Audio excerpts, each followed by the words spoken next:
आप सभी का बहुत-बहुत स्वागत है, बहुत-बहुत अभिनंदन है। तो आज हिंदी साहित्य की आपकी 5वीं क्लास होगी। तो क्लास में हम पढ़ रहे थे कि हिंदी इतिहास साहित्य के लेखन की परंपरा को कौन-कौन सी पद्धतियों के साथ हमारे इतिहास ग्रंथ लिखा गया और कौन-कौन से इतिहास ग्रंथ लिखे गए। तो जो प्रमुख इतिहास ग्रंथ हैं, उनकी हम विस्तृत चर्चा करेंगे और जो गौड़ इतिहास ग्रंथ हैं, फिर सीधा-सीधा लिखते जाएँगे। तो आज तो 5वीं क्लास है और आपके 3 हो गए थे प्रमुख कवि, आज हम मिश्र बंधु को देखेंगे। तो मिश्र बंधु चौथे नंबर के कवि है ना, तो चौथा नंबर डाल लीजिएगा मिश्र बंधु। देखिए एक प्रश्न तो हमेशा मिश्र बंधुओं से ऐसे ही पूछ लेता है, मिश्र बंधु। एक प्रश्न हमेशा सीधा सीधा पूछ लेता है कि कौन से मिश्र बंधु में नहीं आते। तो सबसे पहले लिख लेते इन तीनों का जन्म, क्योंकि 3 भाई थे, इनका जन्म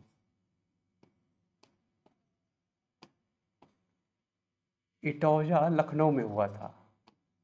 इटौजा गांव में लखनऊ में हुआ था। तो ऐसे सीधा लिख लें,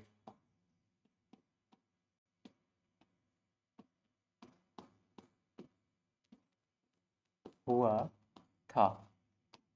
अब तो सबसे हम पहले बात करेंगे कि मिश्र बंधुओं में कौन से 3 नाम आते हैं। तो पहला लिखते हैं गणेश बिहारी मिश्र।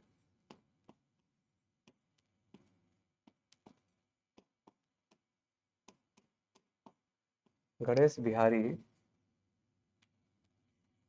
मिश्र, श्याम बिहारी मिश्र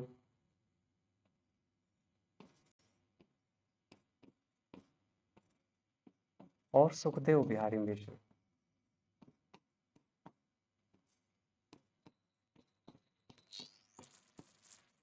और लास्ट में सुखदेव बिहारी मिश्र।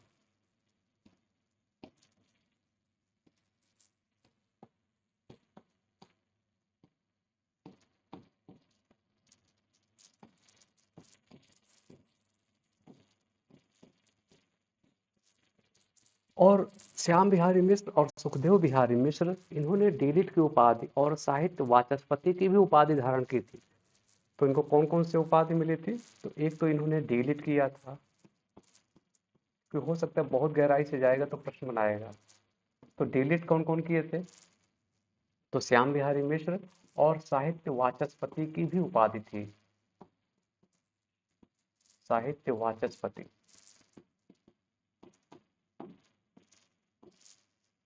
और फिर सुखदेव बिहारी मिश्र भी डीलिट थे, डीलिट की उपाधि इनकी भी थी और साहित्य वाचस्पति की भी उपाधि थी।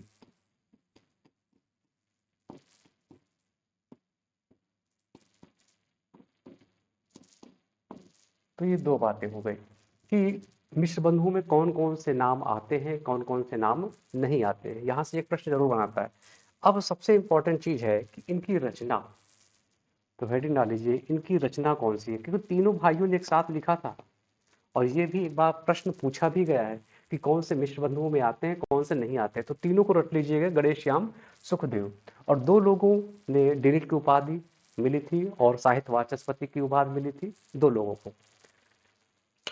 अब बात करेंगे इनकी रचना। तो सबसे इंपॉर्टेंट इनकी एक रचना है, जो पहले बात करेंगे मिश्र बंधु विनोद। तीनों भाइयों ने साथ में मिलकर लिखा था मिश्र बंधु विनोद। कितने भागों में था? 4 भागों में। देखिए यहाँ से ही प्रश्न बन सकते हैं कि मिश्र बंधु विनोद कितने भागों में था और कितने कालखंडों में लिखा गया था।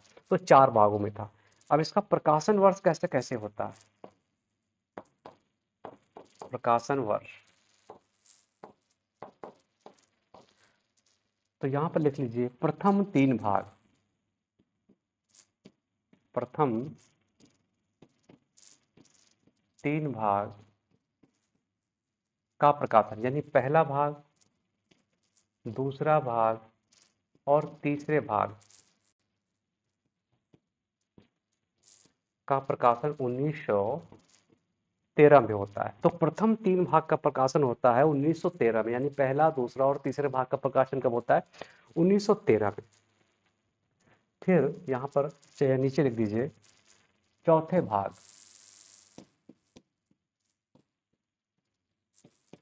चौथे भाग यानी चौथा लिख लीजिए 1934 में।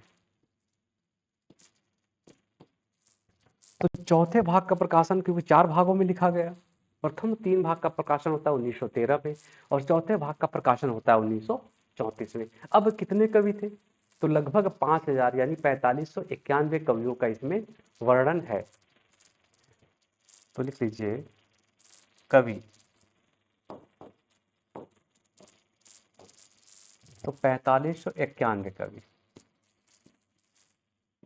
4591 कवि। अगर ऑप्शन में आपको 4591 एग्जैक्ट ना दे तो लगभग 5000 भी दे सकता है, तो दोनों याद रखिएगा। ये ब्रैकेट में लिख लीजिए लगभग 5000, तो आपको याद भी रहेगा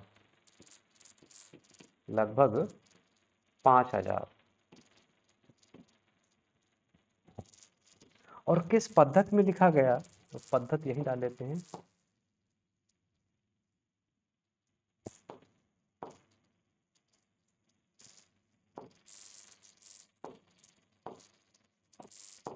कालक्रमी पद्धति में लिखा गया।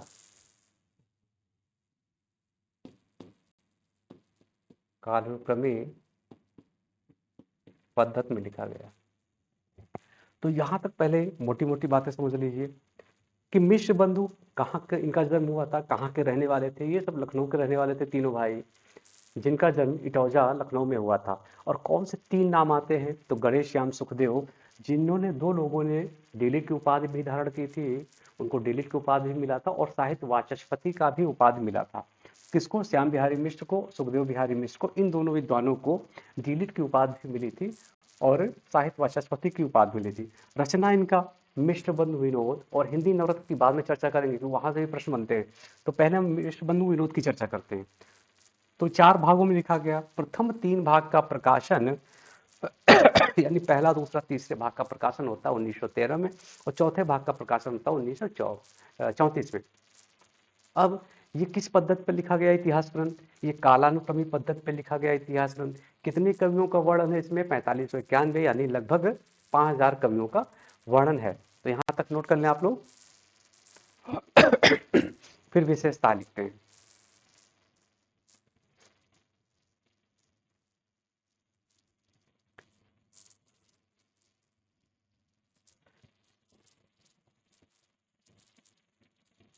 तो पेज नंबर बाद में डाल देंगे, ठीक है। तो अब लिखते हैं विशेषताएं।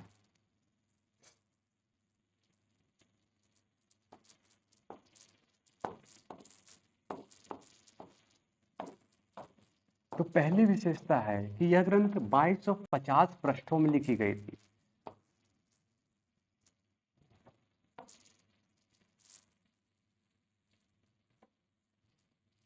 तो पहली विशेषता क्या है कि यह ग्रंथ, कौन सी ग्रंथ की चर्चा हो रही है? मिश्र बंधु विनोद की। तो यह ग्रंथ 2200, क्योंकि 400 को भी मानते हैं कि 2250 पृष्ठों में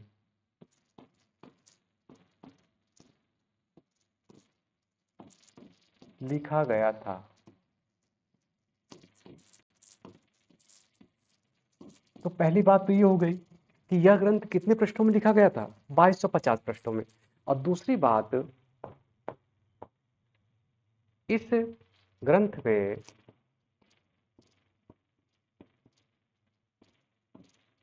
कवियों के विवेचन के साथ साथ इस ग्रंथ में कवियों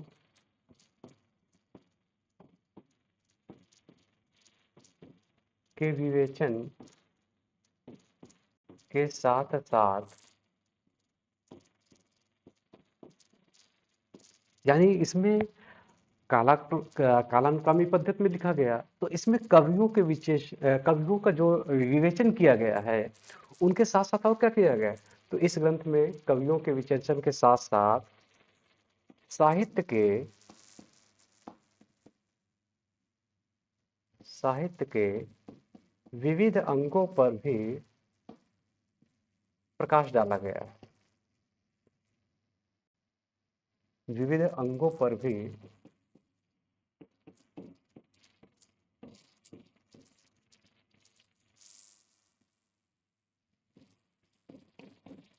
प्रकाश डाला गया है। एक विशेषता तो ये हो गई भाई कि जो कवियों का विवेचन इसमें किया गया है उनके साहित्य के विविध अंगों पर भी प्रकाश डाला गया है। यानी उनका जो साहित्य कवियों ने लिखा उनकी भाषा पद्धति पे, उनकी लेखन शैली पे भी प्रकाश डाला गया है। कहने का मतलब इनका ये है। तो दूसरी बात ये हो गई। अब तीसरी इसकी विशेषता क्या हो गई?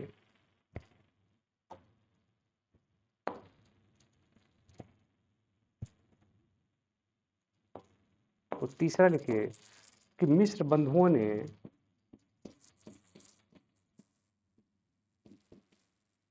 मिश्र बंधु का तात्पर्य तीनों भाई का नाम आएगा साथ में। मिश्र बंधुओं ने संपूर्ण हिंदी साहित्य को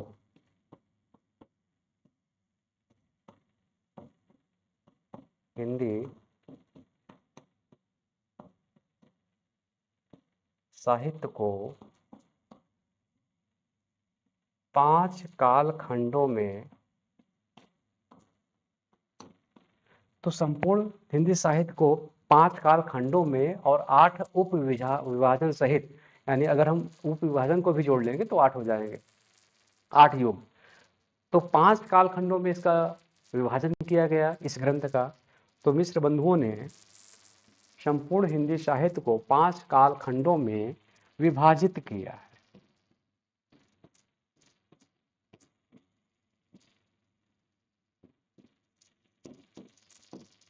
किया है। एक बात तो ये हो गई। अब चौथा नंबर लिखिए इसका पॉइंट, विशेषता, कि इसमें इतिवृत्तात्मकता का भी प्रकाश डाला गया है। यानी कवियों का परिचय इतिवृत्तात्मकता का भी प्रकाश डाला गया है। तो लिखिए, लिखने के हिसाब से हिंदी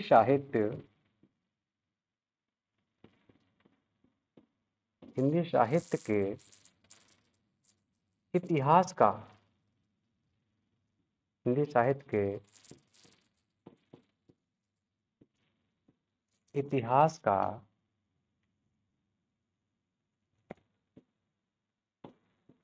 इतिवृत्तात्मक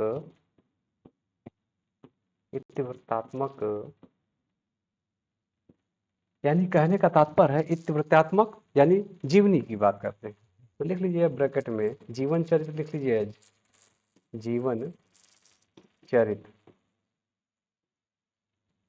तो हिंदी साहित्य के इतिहास का, हिंदी साहित्य के इतिहास का इतिवृत्तात्मक यानी जीवन चरित्र लेखन सबसे पहले इसी ग्रंथ में हुआ। तो हिंदी साहित्य के इतिहास का इतिवृत्तात्मक यानी जीवन चरित्र लेखन सर्वप्रथम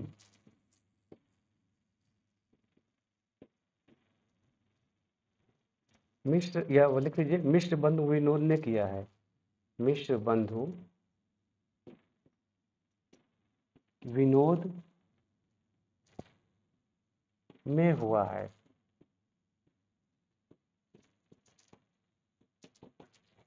तो इसको समझ ले एक बार कि हिंदी साहित्य के इतिहास का जो इतिवृत्तात्मक लिखा गया यानी कवियों का जीवन चरित्र भी लिखा गया, उस परंपरा की शुरुआत मिश्र बंधुओं ने ही की थी। यानी सबसे पहले मिश्र बंधु विनोद में ही इतिवृत्तात्मक यानी कवियों के जीवन चरित्र का वर्णन किया गया है। तो अगर प्रश्न बनेगा यहाँ पे कि सबसे पहले हिंदी साहित्य के इतिहास लेखन में इतिवृत्तात्मक लेखन की शुरुआत किससे मानी जाती है, तो मिश्र बंधुओं से मानी जाती है। कौन सी रचना से उन्होंने किया है? मिश्र बंधु विनोद। तो 4 हो गए ना। पांचवा लिखिए, यह ग्रंथ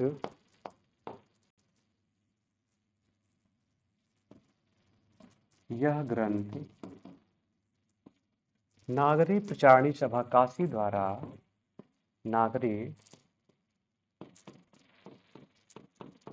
प्रचारणी सभा काशी द्वारा किए गए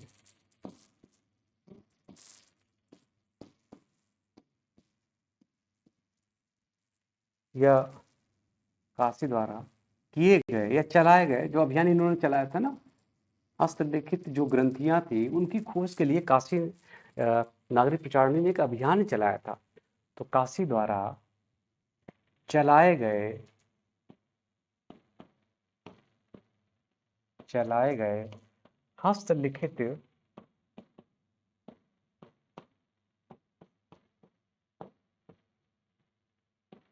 खोज के आधार पर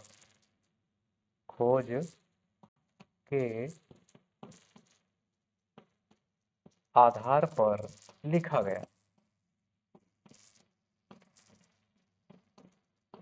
गया है।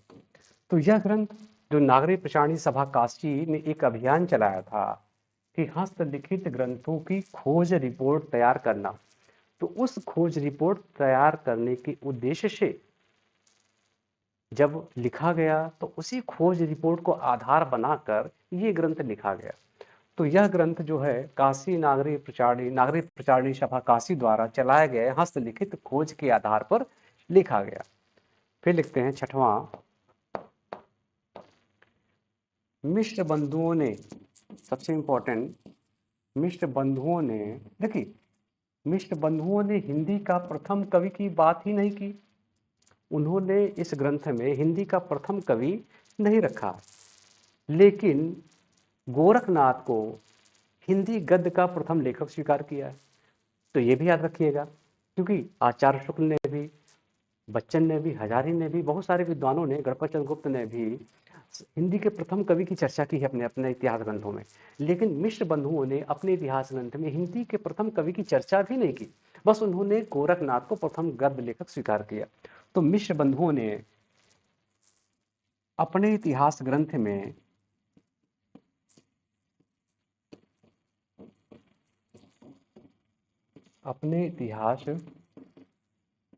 में प्रथम यानी हिंदी के प्रथम लेखक की बात नहीं की है।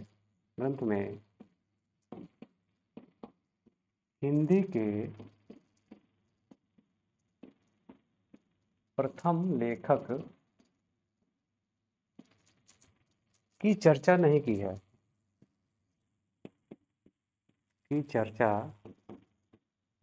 नहीं किया है, लेकिन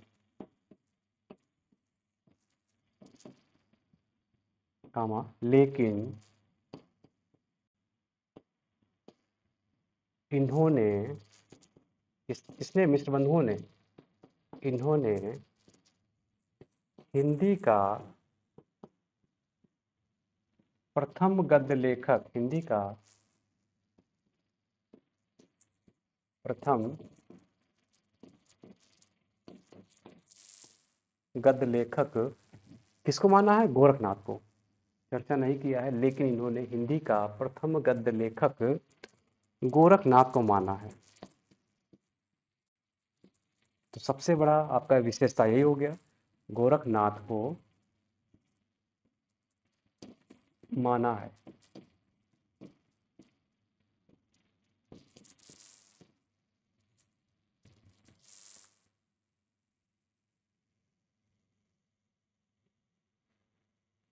तो ये बात भी समझ में आ गई।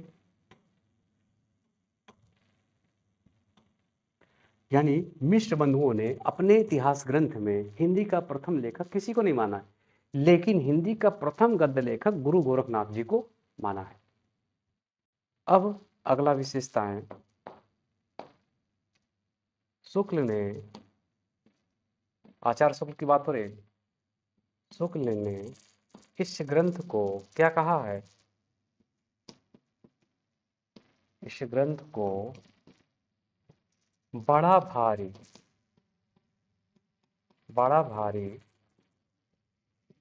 व्रत संग्रह प्रतिसंग्रह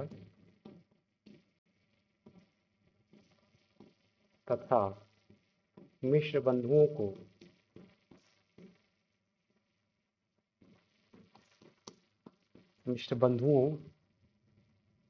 को परिश्रमी संकलनकर्ता कहा है।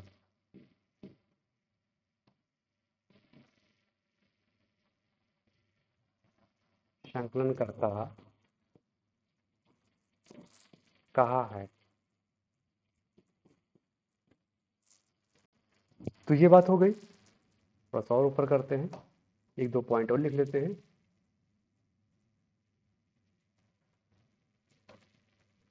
तो लिखते जाएं।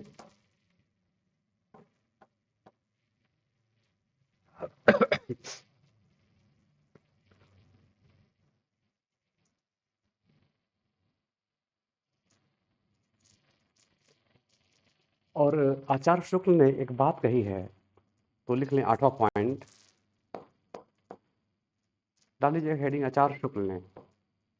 कथन है आचार्य शुक्ल का इनके बारे में कि वो उन्होंने खुद स्वयं स्वीकार किया है कि इन्होंने कवियों का परिचय इसी ग्रंथ से लिया है। क्या कहा उन्होंने कि कवियों का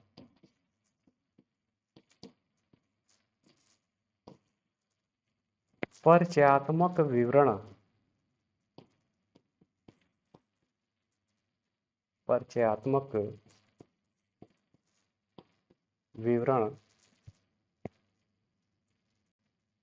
मैंने मतलब आचार्य शुक्ल, मैंने मिश्र बंधु विनोद से ही लिया है।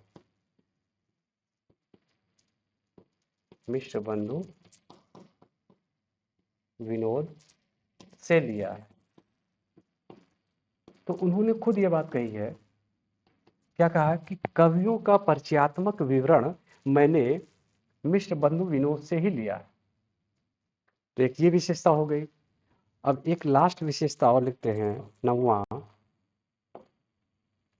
कि इसमें मिश्र बंधु विनोद में इसमें प्रमुख रचनाकारों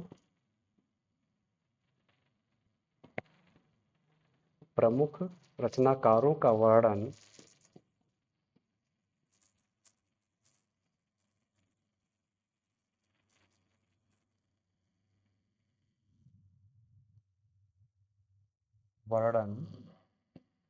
समालोचना सहित किया गया है।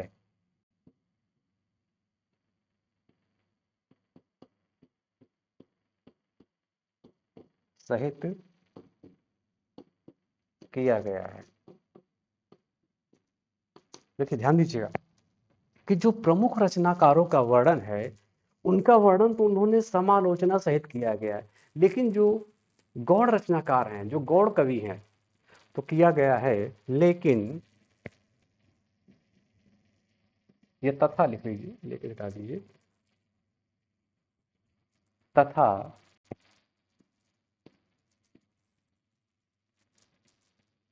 सामान्य कवियों का वर्णन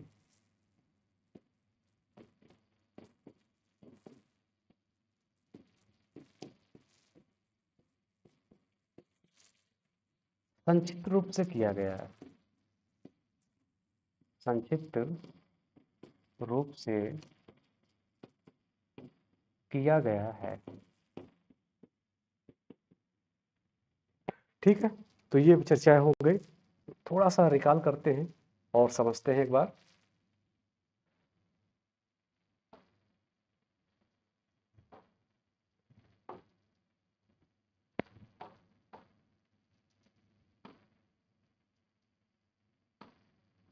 और पेज नंबर भी डाल दें, ठीक है, जिससे आपको परेशानी किसी प्रकार की ना हो। तो सबसे पहली बात, थोड़ा सा इसको एक बार और समझते हैं, क्योंकि बार बार समझेंगे, बार बार पढ़ेंगे तो रिवीजन हो जाएगा। तो मैं हमेशा कहता हूँ कि एक बार लेक्चर सुनिएगा, फिर उसके बाद आप पीडीएफ से नोट करिएगा। लेकिन अगर डायरेक्ट पीडीएफ से नोट करोगे तो फिर सिलेक्शन की संभावना कहीं ना कहीं आपका रुक सकता है। तो बार बार मैं कहता हूँ कि एक बार लेक्चर को सुनिएगा, फिर आप जाके पीडीएफ से आप नोट कर सकते हैं। लेकिन अगर सोचोगे कि हम इसको लेक्चर सुने ना, सीधे सीधे PDF से ही नोट कर ले, तो फिर आपको कुछ बातें ऐसी होती जो समझ में नहीं आएगी फिर। तो मिश्र बंधु चौथे इतिहास लेखन की परंपरा की शुरुआत करते हैं हमारे मिश्र बंधु साहब। तो इनका जन्म कहाँ हुआ था? इटौजा में हुआ था। इटौजा गांव लखनऊ में हुआ था। और ये 3 नाम आते हैं, गणेश बिहारी मिश्र, श्याम बिहारी मिश्र और सुखदेव बिहारी मिश्र। इन दिनों की उपाधि क्या थी? डीलिट थी, और साहित्य वाचस्पति की भी उपाधि थी। और ये मिश्र बंधु विनोद जो है, ये कितने भागों में प्रकाशित हुआ? 4 भागों में प्रकाशित हुआ। तो ये नोट कर लीजिएगा। तो प्रकाशन वर्ष, तो प्रथम 3 भाग का प्रकाशन यानी पहला, दूसरा और तीसरे भाग का प्रकाशन कब होता है? 1913 में। ठीक है। फिर चौथे भाग का प्रकाशन कब होता है? 1934 में। तो यहां तक समझ में आ गया। फिर इसमें कितने कवियों का वर्णन है? तो 4591 कवियों का वर्णन है, यानी लगभग 5000। और किस पद्धति पे लिखा गया? ये कालानुक्रमी पद्धति पर लिखा गया। अब बात करते हैं इनकी विशेषताएं की। तो यह ग्रंथ कितने पृष्ठ में है? 2250 पृष्ठों में लिखा गया है। इस ग्रंथ में कवियों का विवेचन के साथ साथ, यानी कवियों का जो विवेचन किया गया, उनके साथ साथ उनके साहित्य के विविध अंगों पर भी प्रकाश डाला गया। फिर मिश्र बंधुओं ने संपूर्ण हिंदी साहित्य को, ये इंपॉर्टेंट है, 5 काल खंडों में विभाजित किया है। अगर उप विभाजन भी ले लेंगे तो 8 आ जाएगा। तो यहां पर चाहे तो लिख लेते हैं, उप विभाजन सहित 8। उप विभाजन सहित 8। ठीक है, ब्रैकेट में कर लीजिए इसको तो याद रहेगा। फिर हिंदी साहित्य के इतिहास का इतिवृत्तात्मक यानी कवियों के जीवन चरित्र का वर्णन सबसे पहले इसी ग्रंथ से माना जाता है। यानी प्रथम इतिहास ग्रंथ लेखन परंपरा का ये प्रथम ग्रंथ जिसमें कवियों की इतिवृत्तात्मकता का वर्णन यानी उनके जीवन चरित्र का वर्णन किया गया है, यानी मिश्र बंधुओं से ही माना जाता है। फिर अगली विशेषता कि यह ग्रंथ नागरिक प्रचारणी सभा काशी द्वारा जो चलाया गया अभियान था, उसकी हस्तलिखित खोज के आधार पर लिखा गया। फिर मिश्र बंधुओं ने अपने इतिहास ग्रंथ में हिंदी के प्रथम लेखक का चर्चा नहीं किया गया। याद रखिएगा कि प्रथम लेखक का तो चर्चा नहीं हुआ है इसमें, लेकिन गुरु गोरखनाथ को हिंदी का प्रथम गद्य लेखक भी स्वीकार किया है। यानी किसको? गोरखनाथ जी को हिंदी का प्रथम गद्य लेखक स्वीकार किया। अब शुक्ल ने इस ग्रंथ को क्या कहा है? ये नोट कर लीजिएगा, बड़ा भारी वृत्त संग्रह कहा है। तो शुक्ल ने किस ग्रंथ को वृत्त संग्रह कहा है? किस ग्रंथ को बड़ा भारी वृत्त संग्रह कहा है? किसको कविवृत्त संग्रह कहा है? तो शुक्ल ने इस ग्रंथ को क्या कहा कि बड़ा भारी वृत्त संग्रह कहा है। और मिश्र बंधुओं को क्या कहा है? परिश्रमी संकलन करता। यानी अगर कहा जाए कि आचार्य शुक्ल ने किसे परिश्रमी संकलनकर्ता कहा है, तो मिश्र बंधुओं को। क्यों? क्योंकि इन्होंने 4591 कवियों का वर्णन किया गया, तो काफी तीनों भाइयों ने मेहनत की है इसमें। फिर आचार्य शुक्ल ने खुद एक स्वीकार करते हैं, इसको वेरी मोस्ट इंपॉर्टेंट कर लीजिएगा, कि कवियों का परिचयात्मक विवरण मैंने इसी ग्रंथ से लिया है और कहीं से नहीं लिया है। जो कवियों का हमने परिचय दिया है वो इसी ग्रंथ से लिया है। तो ये ग्रंथ भी पढ़ना चाहिए, क्योंकि आचार्य शुक्ल ने इससे ही परिचय लिया है। लेकिन भारी भरकम ग्रंथ है, 2250 पेज की है। मैं तो जब भी टाइम मिलता है मैं तो इतिहास ग्रंथ पढ़ता रहता हूँ, जो क्योंकि प्रामाणिक चीजें आपको पढ़ने से ही तो मैं कुछ नई चीजें आपको दे पाता हूँ फिर। और जब भी प्रश्न बनते हैं हमेशा इन्हीं पुस्तकों को आधार बनाकर ही प्रश्न बनते हैं। फिर इसमें प्रमुख रचनाकारों का वर्णन समालोचना सहित किया गया है। लेकिन जो सामान्य कवि हैं, जो प्रमुख कवि हैं, जैसे तुलसी, सुर, कबीर, देव, बिहारी, ये सब का वर्ण ये मुख्य कवियों गिने जाते हैं, तो इन कवियों का वर्णन समालोचना सहित किया गया है। लेकिन जो नगढ़ कवि हैं, क्योंकि बहुत ज्यादा कवि रख लिए उन्होंने, 4591, तो जो नगढ़ कवि, जो सामान्य कवि माने जाते हैं, उनका वर्णन उन्होंने बस संक्षिप्त रूप से ही दिया है। तो ये बातें हो गई, तो नोट कर ले यहां तक।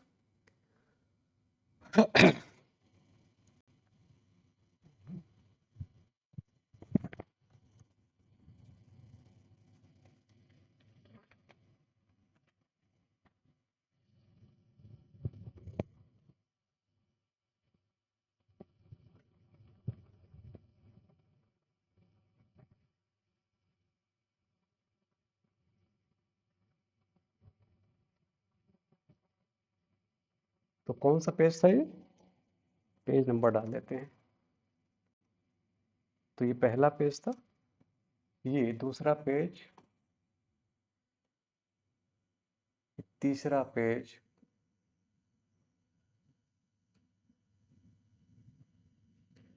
चलिए अब चौथे पेज में आते हैं।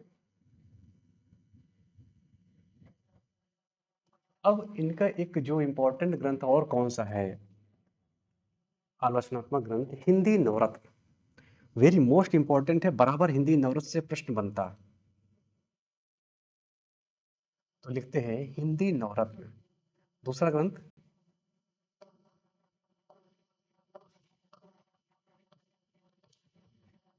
क्योंकि यहां से प्रश्न हमेशा बनते हैं, हिंदी नवरत्न, क्योंकि कौन से इसमें से बृहत्त्रयी कवि हैं।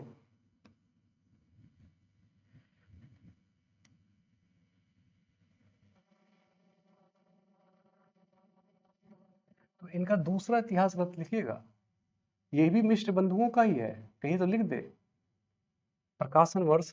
चलिए इसका प्रकाशन वर्ष लिखते हैं,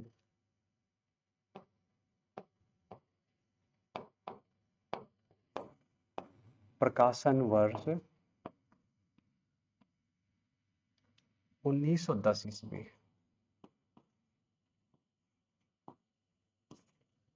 फिर दूसरा लिखते हैं, इसमें 1910 ईस्वी हो गए। अब सबसे पहले जब इसका प्रकाशन हुआ था, क्योंकि इसका चार भाग, सॉरी, चार संस्करण इसके प्रकाशित हुए, क्योंकि प्रथम संस्करण में उन्होंने कबीरदास को स्थान नहीं दिया था। तो पहले वही लिखते हैं, इन्होंने श्रेणियां बनाए, तो कौन कौन से वृहत्त्रयी में रखे, कौन कौन से मध्यत्रयी में रखे, कौन कौन से लघुत्रयी में रखे। तो सबसे पहले इसको नोट कर लेते हैं। तो लिखिए तुलसी यानी तुलसीदास, सूरदास और देव यानी देवदत्त। तो इनको किस श्रेणी में रखा गया, इनको वृहत्त्रयी में, वृहत्त्रयी। तो पहले हो गए, पहले कवि, दूसरे कवि और तीसरे कवि। क्योंकि कितने कवियों का वर्णन है, 9 कवि तो हो सकते हैं ना, तभी तो उन्होंने नाम रखा हिंदी नवरत्न। तो पहले में उन्होंने कबीरदास को स्थान ही नहीं दिया। तो पहले में, क्योंकि प्रश्न यहां से भी बन सकता है कि पहले संस्करण जब प्रकाशित हुआ था तो उसमें क्या कबीरदास का स्थान था, तो बहुत सारी आलोचनाएं हुई, तब उन्होंने दूसरे संस्करण में कबीरदास को स्थान दिया। और जो त्रिपाठी बंधु हैं भूषण मतिराम को, पहले भूषण मतिराम अलग अलग थे, लेकिन उन त्रिपाठी बंधुओं को एक नाम से कर दिया और रखा उन्होंने 9 कवि। तो ये भी याद रखिएगा। तो तुलसीदास, सूरदास और देव को उन्होंने वृहत्त्रयी में स्थान दिया। फिर लिखिए मध्यत्रयी में, तो बिहारी, तो बिहारी, भूषण और केशव को इन्होंने रखा किसमें, मध्यत्रयी में।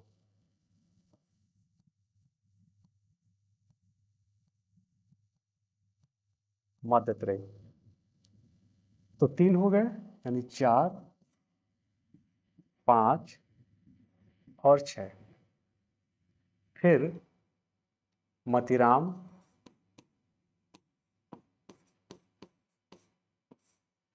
चंद्रवरदायी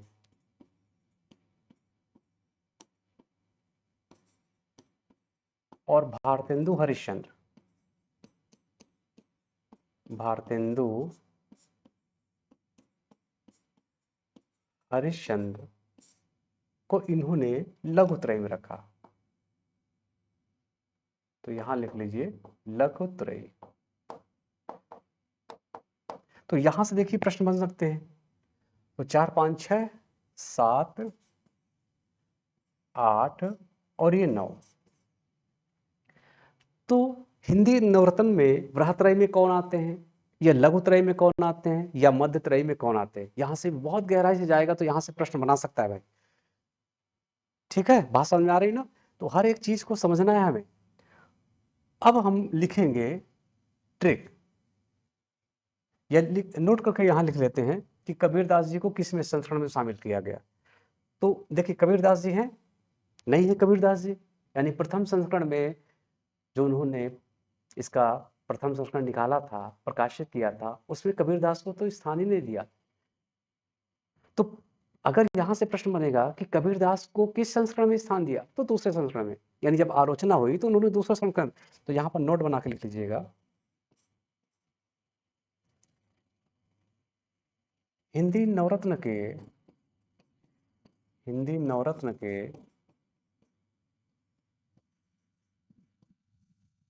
दूसरे संस्करण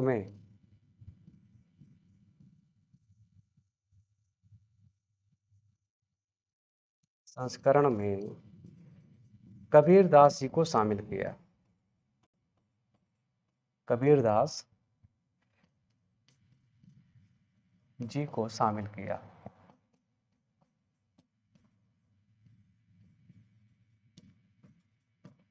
तो यहां तक क्लियर हो गई बात कि दूसरे संस्करण में, कौन से संस्करण में कबीरदास जी को शामिल किया, तो दूसरे संस्करण में। तो पहला संस्करण 1934 में, लिख लीजिए प्रथम संस्करण।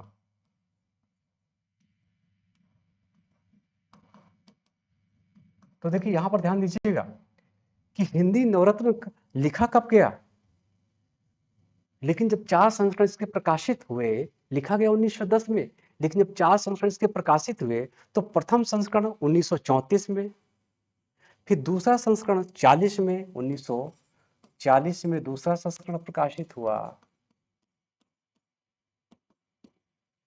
और तीसरा संस्करण 1943 में, तीसरा संस्करण, और चौथा संस्करण 1944 में, 1944 में इसका चौथा संस्करण।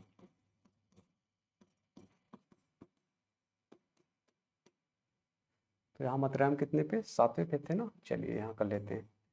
तो 4 संस्करणों में जो ये प्रकाशित हुआ, लिखा गया 1910 में, लेकिन जब इसके 4 संस्करण प्रकाशित हुए तो प्रथम संस्करण 1934 में, फिर दूसरा संस्करण 1940 में, तीसरा 43 में, और चौथा 1944 में। क्लियर, यहाँ तक एकदम से क्लियर हो गया ना, कौन से बृहत्त्रयी में आते हैं, कौन से मध्यत्रयी में आते हैं, कौन से लघुत्रयी में आते हैं, ये नोट कर लीजिएगा। अब हम बात करेंगे इसके ट्रिक की, क्योंकि एक प्रश्न यहाँ से जरूर आता है, एक प्रश्न हिंदी नवरत्न से जरूर पूछता है। ट्रिक बनाते हैं।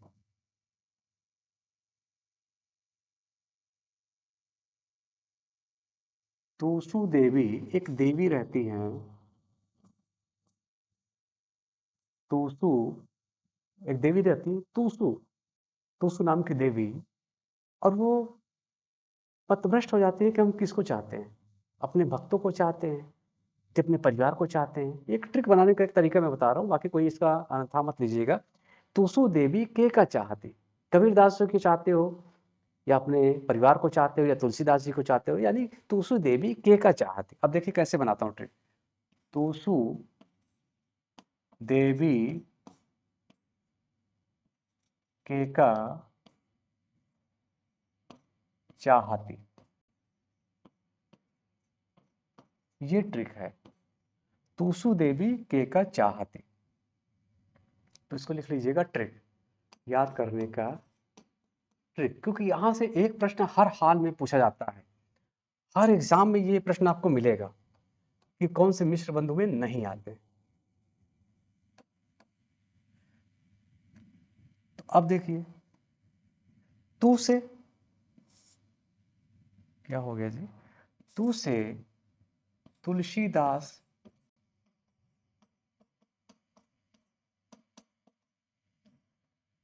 सु से सूरदास,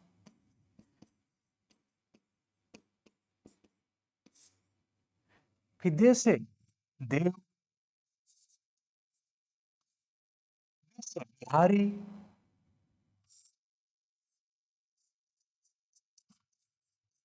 बिहारी, के से केशव,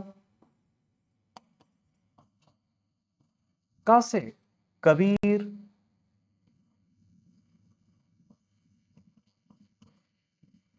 च से चंद्रबरदाई, चंद्र बरदाई। और ह से भारतेंदु हरिश्चंद्र, ह से भारतेंदु हरिश्चंद्र। और ती से त्रिपाठी बंधु, त्रिपाठी बंधु। देखिए यही से प्रश्न हमेशा पूछता है, त्रिपाठी बंधु में कौन से आते हैं? तो भूषण मदिराम। कौन आते हैं? दो, भूषण और मदिराम। ठीक है, यही से प्रश्न आएगा हमेशा कि त्रिपाठी बंधु में कौन से आते हैं। तो ऐसे आपको रटना है, तुसु देवी के का चाहते, तुसु देवी के का चाहते। एकदम समझ में आ रहा है ना? तो तू से तुलसीदास, तो पहला नंबर डाल लेते हैं तुलसीदास। अब नंबरिंग कर लेते हैं, तुलसीदास, सूरदास,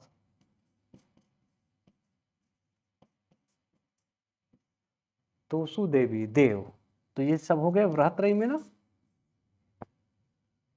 फिर बिहारी,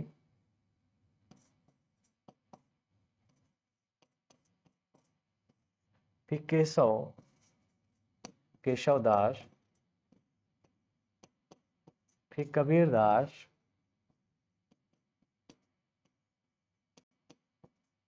तो के का हो गए चाहत से चंद्रबरदाई।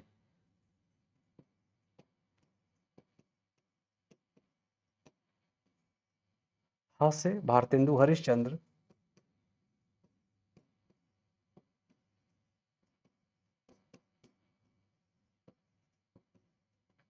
और फिर त्रिपाठी बंधु, त्रिपाठी बंधु में कौन आते हैं?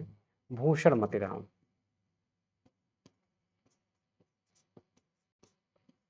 भूषण और मतिराम, ये हो गए आपके। अब यहाँ पे नंबरिंग कर लेते हैं, तो पहला, दूसरा, तीसरा, चौथे कवि, पांचवें, छठवें, सात, आठ और नौ। अगर आपको ट्रिक रटा रहेगा तो फिर आपको कुछ भी रटने की जरूरत नहीं है। तुसु देवी के का चाहती, तुसु देवी के का चाहती।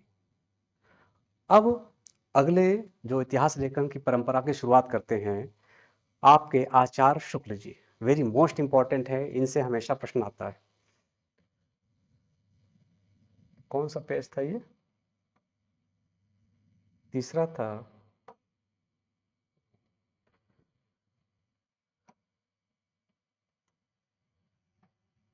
ये चौथा कर लेते हैं, ये पांचवा, और ये छठवां पेज,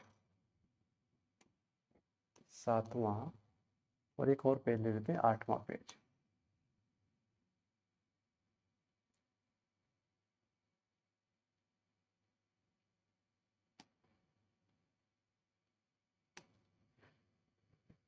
अब लिखते हैं आचार्य शुक्ल जी।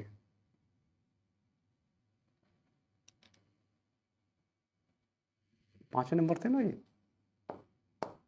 आचार्य Ramchandra Shukla. Very very very most important कर लीजिएगा।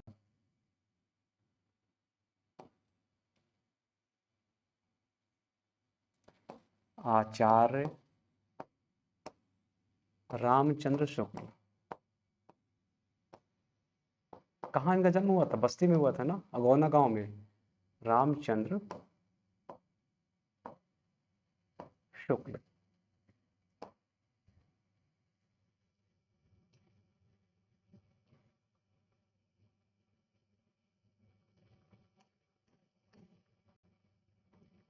तो सबसे पहले देखते हैं इनका जन्म।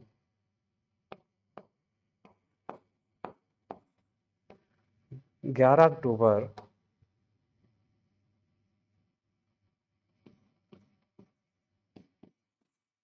11 अक्टूबर 1884 को अगौना ग्राम, बस्ती, अगौना ग्राम बस्ती, बस्ती जिला है। तो इनका जन्म कहाँ पर हुआ था? 11 अक्टूबर 1884, अगोना ग्राम, बस्ती। फिर लिखते हैं निधन।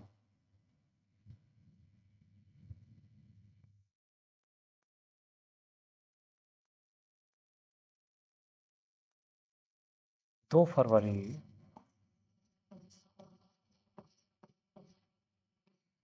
1941 ईस्वी।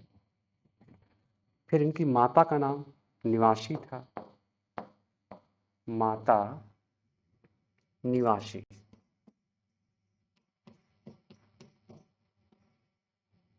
पिता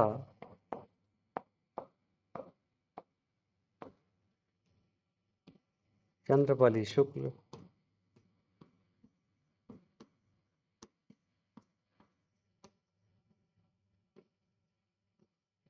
फिर लिखिए पत्नी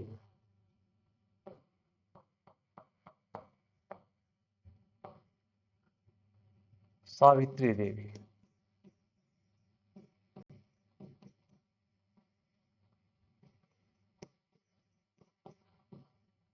और अब इनकी रचनाओं की चर्चा कर लेते हैं थोड़ा सा। फिर हिंदी साहित्य के इतिहास जो उन्होंने लिखा, फिर उसकी चर्चा करेंगे। क्योंकि रचनाएं से भी, इनकी आलोचनात्मक ग्रंथ भी से भी, आपके निबंध से भी, कौन से निबंध उन्होंने लिखे, कौन कौन सी रचनाएं लिखी, कौन कौन सा उपन्यास लिखा, कौन सा उनका काव्य संग्रह है, किसका उन्होंने अनुवाद किया, तो ये सब लिखते हैं फिर। तो अब हेड डाल लेते हैं रचनाएं।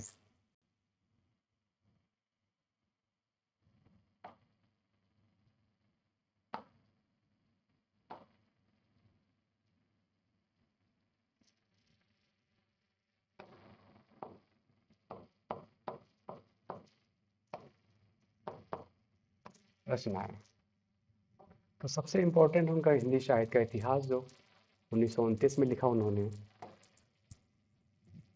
तो पहला लिखिए हिंदी साहित्य का इतिहास।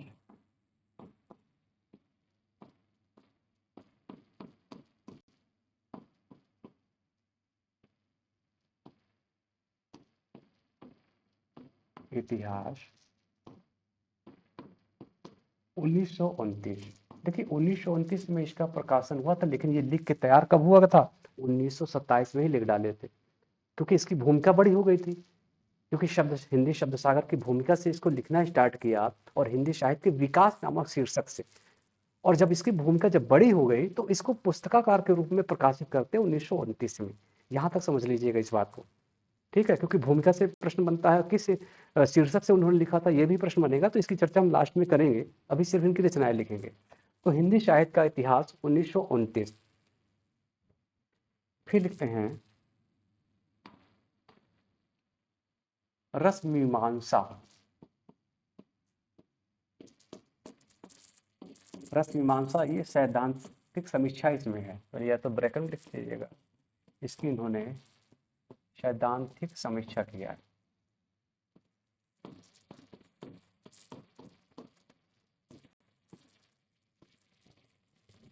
फिर आलोचनात्मक ग्रंथ लिखा है गोस्वामी तुलसीदास नाम से, गोस्वामी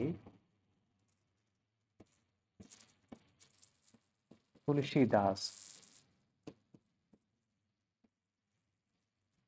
फिर महाकवि सूरदास, महाकवि सूरदास। इसमें इन्होंने व्यवहारिक समीक्षा की है।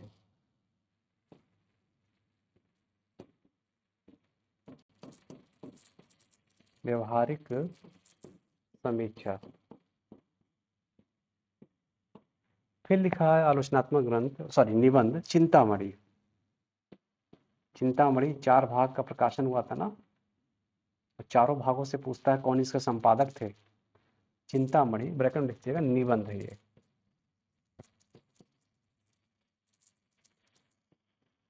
फिर मधु स्रोत, मधु स्रोत।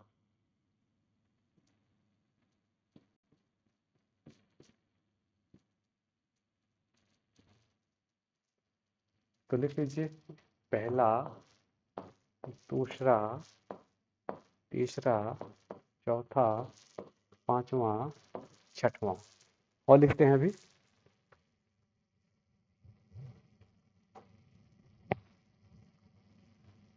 सातवां, जायसी ग्रंथावली। इसका संपादन किया था जायसी ग्रंथावली का, जायसी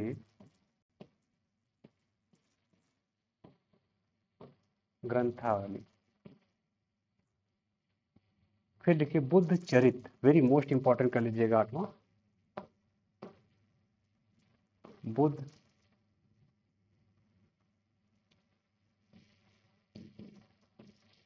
ब्रज में लिखा था बुद्ध चरित्र। ये लाइट ऑफ एशिया का अनुवाद था, तो ब्रैकेट में कर लीजिए, क्योंकि ये पूछता है कि इन्होंने लाइट ऑफ एशिया का अनुवाद किस नाम से किया।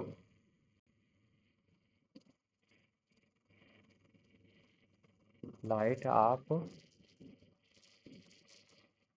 एशिया का अनुवाद किस नाम से किया था? बुद्ध चरित नाम से किया था। किस किस भाषा में किया? ब्रज भाषा में। ठीक है, या कहीं और लिख लेते हैं यहाँ पर ब्रज भाषा, या तो ब्रज डाल लीजिए, आप समझ जाइएगा, ब्रज भाषा में।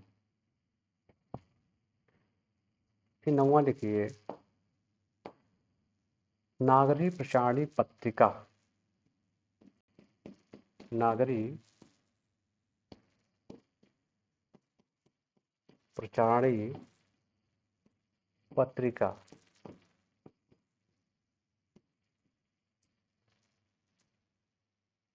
फिर लिखिए विश्व प्रपंच।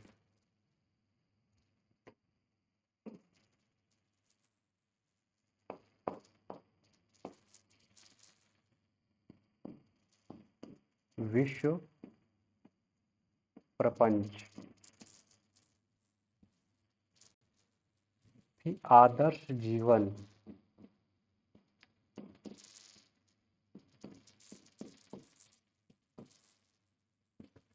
फिर कल्पना का आनंद।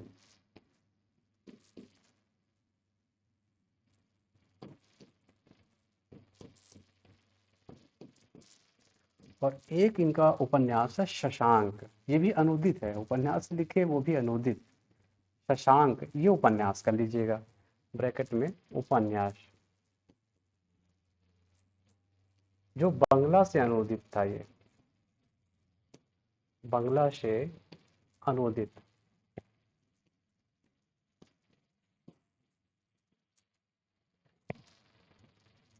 तो 11, 12, ये 13 इनकी रचनाएं लिख लीजिए जो इंपॉर्टेंट है, जो जहां से प्रश्न बनते हैं हमेशा।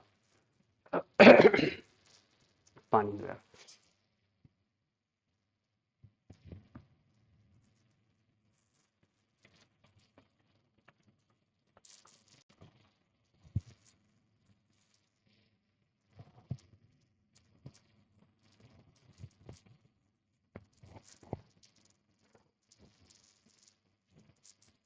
चलिए लिखते रहें।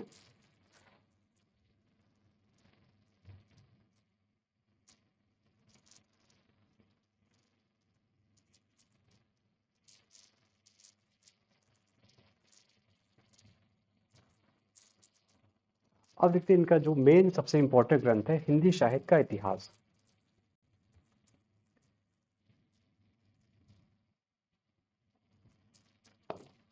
सबसे मुख्य इनका यही है, हिंदी साहित्य का इतिहास।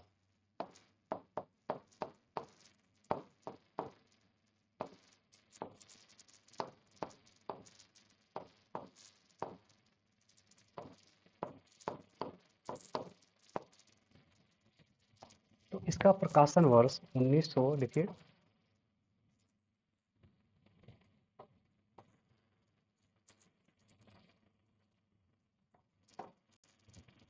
तो हेडिंग डालिए प्रकाशन वर्ष।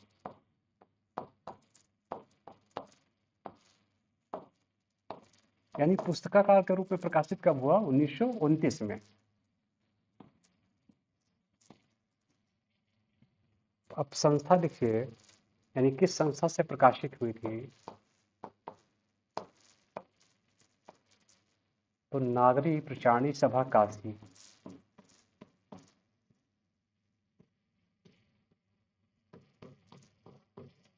नागरी प्रचारणी सभा काशी। कौन सी पद्धति में लिखा गया? विधेयवादी पद्धति। और हिंदी में विधेयवादी पद्धति के जन्मदाता ही आचार्य शुक्ल हैं। पद्धति तो विधेयवादी।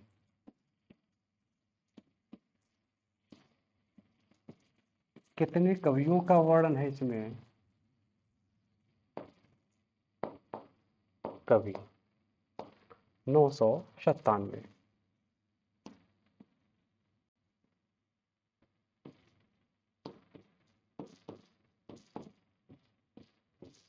कवियों का वर्णन।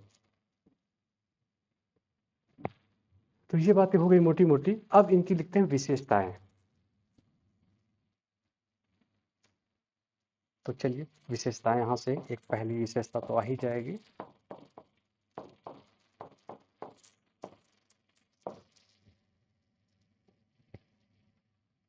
तो लिखिए, यह इतिहास ग्रंथ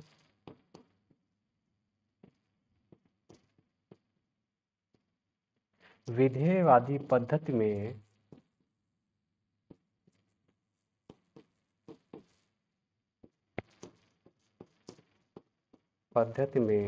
लिखित या रचित, दोनों कर लीजिए, रचित ज्यादा शुद्ध हो जाएगा। विधेयवादी पद्धति में रचित यह इतिहास ग्रंथ विधेयवादी पद्धति में रचित हिंदी का प्रथम इतिहास ग्रंथ माना जाता है। हिंदी का प्रथम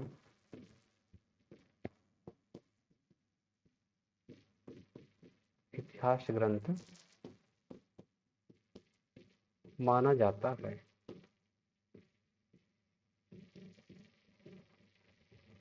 तो ये पहली बात हो गई सबसे इंपॉर्टेंट कि यह इतिहास ग्रंथ किस पद्धति में लिखा गया? विधेयवादी पद्धति में लिखा गया। प्रथम इतिहास ग्रंथ माना जाता है क्योंकि आचार्य शुक्ल हिंदी में विधेयवादी पद्धति के जन्मदाता भी थे। लेकिन अगर विधेयवादी पद्धति के जन्मदाता कौन है? शुक्ल से पहले तेन या वेन माने जाते हैं। ये आपको हमने पहले चर्चा कर ही चुके। अब सबसे इंपॉर्टेंट पॉइंट, जो सबसे इंपॉर्टेंट विशेषता है, दूसरा,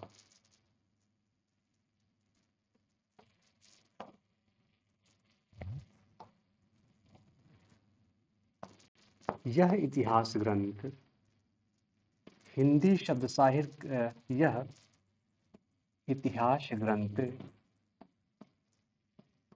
हिंदी शब्द सागर की भूमिका से, इतिहास ग्रंथ, देखिए यहां से रट लीजिएगा, यह इतिहास ग्रंथ हिंदी शब्द सागर की भूमिका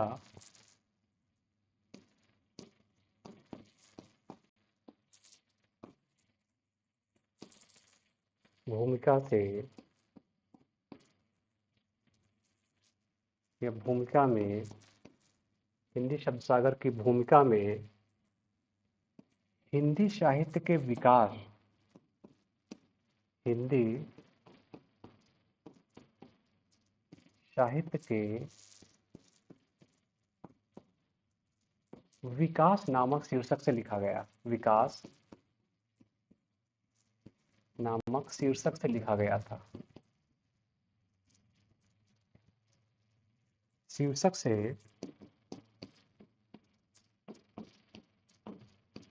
लिखा गया था। तो ये हो गई। तो सबसे इंपॉर्टेंट चीज है, यह इतिहास ग्रंथ किसकी भूमिका से लिखा गया? तो हिंदी शब्द सागर की भूमिका से लिखा गया था। और किस शीर्षक से लिखा गया था? तो हिंदी साहित्य के विकास नामक ये शीर्षक से लिखा गया था। तो यहां से भी दोनों से प्रश्न बनते हैं कि आचार्य शुक्ल का इतिहास ग्रंथ कौन से शीर्षक से लिखा गया और किसकी भूमिका से लिखा गया? तो हिंदी शब्द सागर की भूमिका से लिखा गया और हिंदी साहित्य के विकास नामक शीर्षक से लिखा गया, क्योंकि इनका जो ये भूमिका था तो काफी बड़ा हो गया था। जब बड़ा हो गया था तो उसको सोचे कि भैया पुस्तकाकार के रूप में प्रकाशित करें, क्योंकि काफ़ी बड़ा हो गया, इसकी भूमिका पढ़ते पढ़ते लोगों को काफ़ी समय लगेगा। तो इन्होंने सोचा कि भैया इसको हम पुस्तकाकार के रूप में प्रकाशित करते हैं। तो हिंदी साहित्य विकास नामक शीर्षक से लिखा गया था, ठीक है। एक कामा लगा दीजिए, लिखा गया था कि इसकी भूमिका काफी बड़ा हो जाने के कारण, काफी बड़ा हो जाने के कारण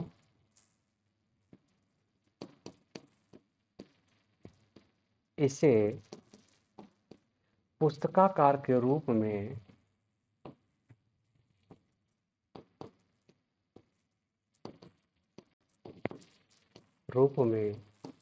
सन 1929 ईस्वी में, सन 1929 ईस्वी में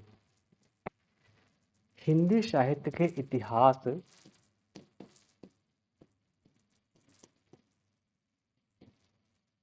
हिंदी साहित्य के इतिहास नाम से प्रकाशित हुआ।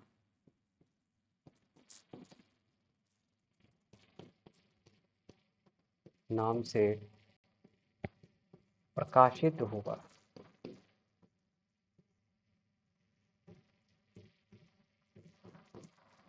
हुआ, ठीक है, यहां तक एकदम क्लियर हो गया बात। तो यह इतिहास ग्रंथ किसकी भूमिका से, हिंदी शब्द सागर की भूमिका से, एकदम से रट लीजिएगा इस चीज को, हिंदी शब्द सागर की भूमिका से और किस शीर्षक से प्रकाशित हुआ था, हिंदी साहित्य के विकास नामक शीर्षक से लिखा गया। लेकिन इसकी भूमिका चूंकि इतनी बड़ी हो गई कि इसको पुस्तकाकार के रूप में प्रकाशित करना पड़ा, और सन 1929 में इसको आचार्य शुक्ल ने काशी नागरिक प्रचारणी सभा काशी से इसको प्रकाशित करवाया, फिर पुस्तकाकार के रूप में, कब, 1929 में। इसका परिवर्धित और संशोधित संस्करण जो है 1940 में प्रकाशित हुआ। तो लिख लीजिए प्रकाशित हुआ, तथा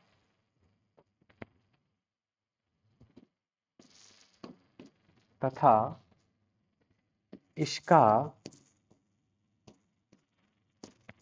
संशोधित एवं परिवर्धित संस्करण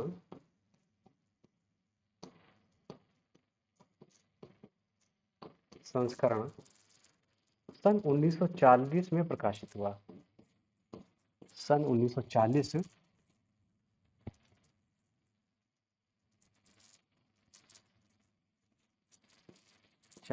ईस्वी में प्रकाशित हुआ।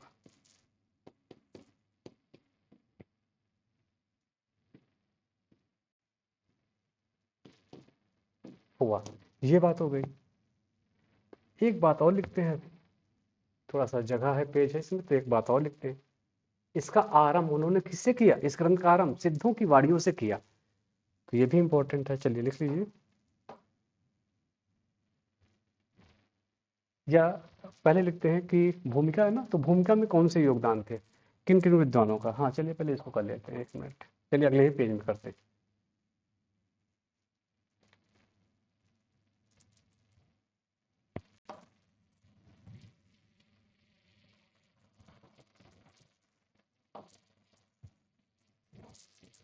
तो अगला पॉइंट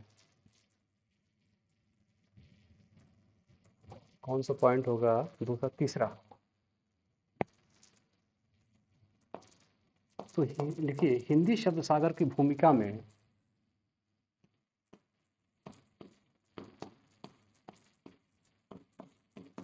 हिंदी शब्द सागर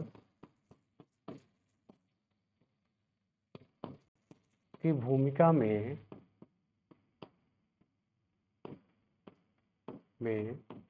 निम्न तीन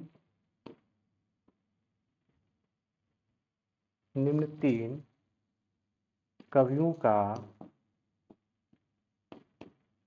कवि नहीं आलोचकों को लिख दीजिए, निम्न तीन आलोचकों का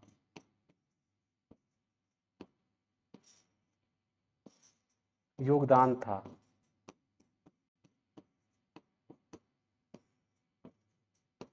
योगदान था।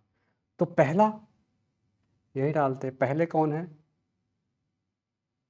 तो पहले आचार्य शुक्ल। चलिए पहला नंबर डालिए, आचार्य शुक्ल।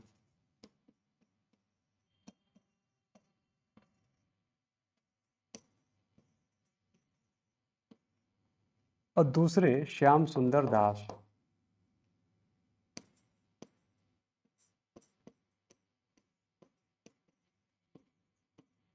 सुंदर दास। और तीसरे रामचंद्र वर्मा।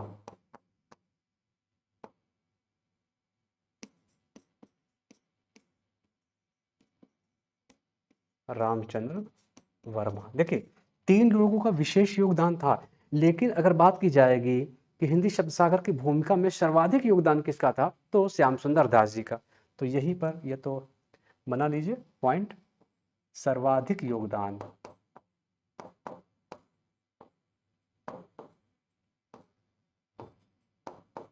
सर्वाधिक योगदान किसका था? श्याम सुंदर दास जी का। तो ये नोट कर लीजिएगा। अब लिखते हैं कि इसका आरंभ, इस ग्रंथ का आरंभ सिद्धों की वाणियों से हुआ है। तो चौथा नंबर डाल लीजिए, इस ग्रंथ का आरंभ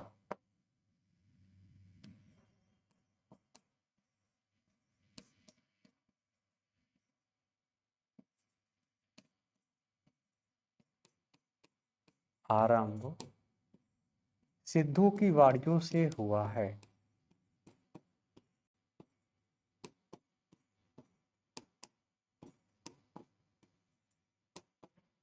वाणियों से हुआ, लिख लीजिए। तो हिंदी शब्द सागर की भूमिका में कौन से तीन विशेष योगदान थे? तो आचार्य शुक्ल जी तो मेन ही थे, फिर श्याम सुंदर दास का सबसे ज्यादा योगदान था इसमें, हिंदी शब्द सागर की भूमिका लिखने में, फिर रामचंद्र वर्मा। और इस ग्रंथ का आरंभ सिद्धों की वाणियों से हुआ है। तो ये हो गया। फिर अगला पॉइंट लिखिए, शुक्ल जी ने अपने इतिहास ग्रंथ को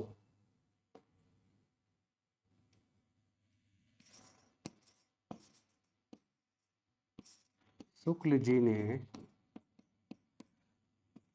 अपने इतिहास ग्रंथ को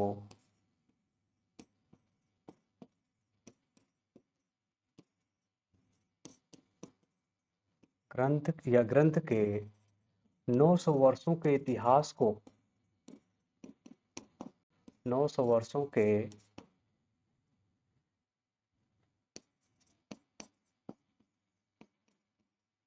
इतिहास को 4 कालखंडों में विभक्त किया है। 4 कालखंडों में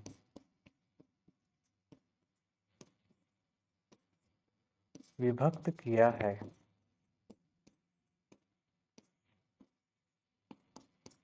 और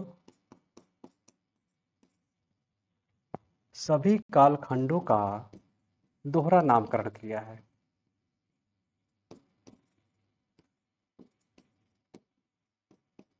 कालखंडों का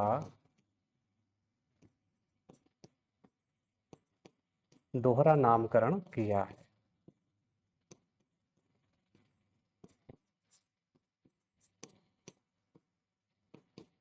किया है। तो किसने, किस इतिहासकार ने या किस आलोचक ने अपने इतिहास ग्रंथ में जो 4 कालखंड बांटे, दोहरा नामकरण किया है? तो आचार्य शुक्ल। तो आचार्य शुक्ल ने हर प्रत्येक कालखंड को उन्होंने 2 नामों से विभूषित किया है। तो ये बात हो गई। फिर लिखते हैं छठवां पॉइंट, इस या इसे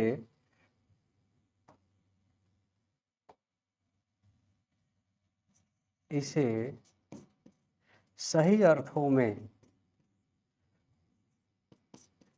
सही अर्थों में हिंदी साहित्य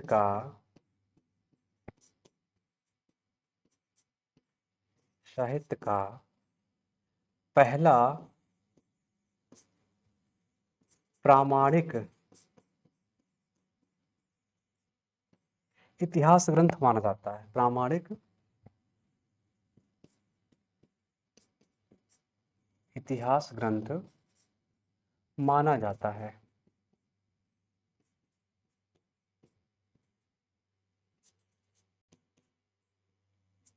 तो ये बात हो गई। छठवीं बात, फिर लिखते हैं और इनकी विशेषताएं क्या क्या है, और विशेषताएं, एक दो और विशेषताएं लिख लेते हैं।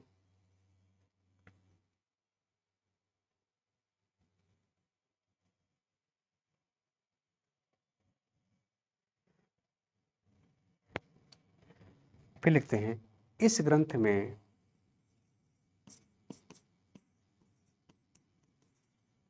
में कवियों की रचना शैली का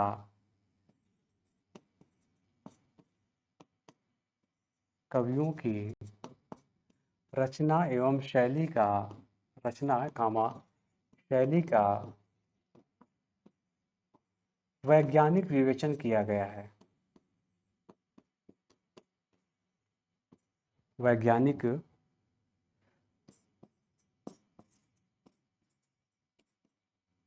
विवेचन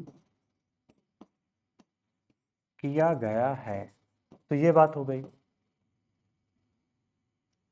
किया गया है। ठीक है, तो ये बात हो गई। अब इन्होंने प्रथम कवि भी स्वीकार किया और प्रथम महाकवि भी स्वीकार किया है। तो अगला पॉइंट, पॉइंट नंबर कौन सा हो, तो 6 हो गए थे, 7, ये 7, 8। आचार्य शुक्ल ने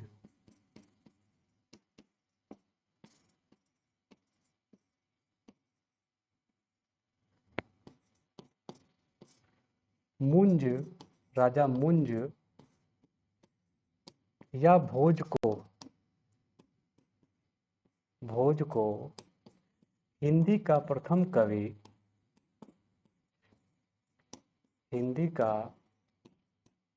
प्रथम कवि, ठीक है। तो आचार्य शुक्ल ने हिंदी का प्रथम कवि किसे स्वीकार किया है?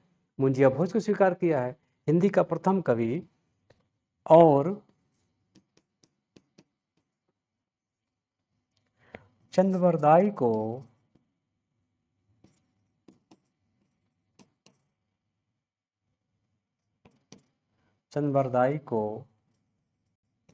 हिंदी का प्रथम महाकवि स्वीकार किया है। हिंदी का प्रथम महाकवि स्वीकार किया है।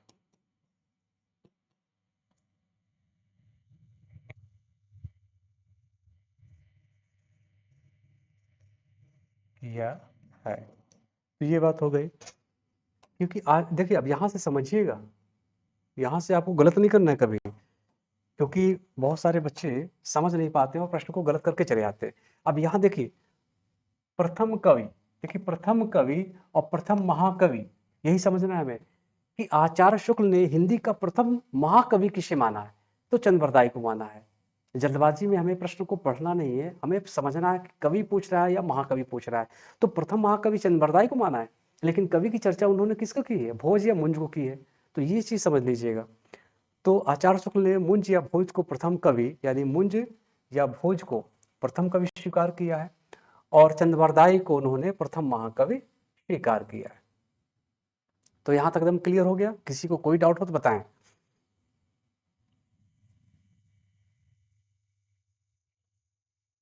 फिर लिखते हैं एक लास्ट पॉइंट,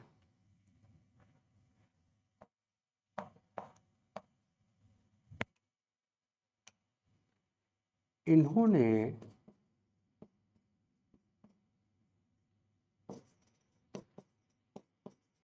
कवियों की संख्या की अपेक्षा, कवियों की संख्या की अपेक्षा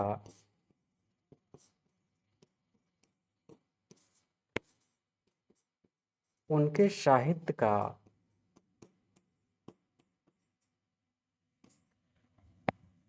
उनके साहित्य के मूल्यांकन को महत्व दिया है। मूल्यांकन को महत्व दिया है। यानी उन्होंने ज़्यादा कवि नहीं रखे, जैसे मिश्र बंधुओं ने रखे। उन्होंने कवियों को सीमित रखा, 997 कवियों को रखा, लेकिन उन कवियों की संख्या रखने की अपेक्षा उन्होंने उनके साहित्य का मूल्यांकन को महत्व दिया। यानी ज़्यादा कवियों के रखने के बजाय उन्होंने उनका मूल्यांकन, उनके जो साहित्य, उनकी जो रचनाएँ, उनका जो जीवन चरित्र मिला, उनके मूल्यांकन को उन्होंने महत्व दिया है। तो ये क्लास आपकी आज 5वीं क्लास हो गई, तो नोट करते जाएँ बस सीधा-सीधा। और फिर आगे हम और अभी चर्चा करेंगे इतिहास ग्रंथ लेखन के। फिर लास्ट में एक क्लास और होगी आपकी, इतिहास ग्रंथ लेखन खत्म हो जाएगा। एक क्लास में खत्म हो जाए, फिर चलेंगे सीधे-सीधे कुछ इनके काल समय और हिंदी के प्रथम कवि से, ये सब नोट होता रहेगा आपका। और फिर आपका सीधा चलेंगे फिर आदिकाल, यानी एकदम स्टार्टिंग से हम चल रहे हैं, एकदम जीरो लेवल से। और सभी लोग नोट करते जाएं और एक बार लेक्चर जरूर सुने, फिर इसके बाद आप पीडीएफ से नोट करें। ठीक है, मैं बार बार रिक्वेस्ट इसीलिए कह रहा हूँ कि पीडीएफ, अगर आप लोग पीडीएफ से नोट करना स्टार्ट कर दोगे तो मैं पीडीएफ अपलोड भी नहीं करवाऊंगा, फिर बंद कर दूंगा, क्योंकि वहाँ आपको समझ में नहीं आएगा। वो आपको जल्दबाजी के लिए, नोट्स करने के लिए तो सही है पीडीएफ, लेकिन कोशिश ये करें कि पहले एक बार सुने ज़रूर, फिर आप वहाँ से नोट करते जाएँ। क्योंकि आप सुने रहोगे तो वहाँ पीडीएफ से आप नोट करोगे तो आपको कोई समस्या नहीं आएगी। आपको एकदम से वो चीज़ रट जाएगी। ठीक है? तो आज की क्लास के लिए इतना ही। धन्यवाद।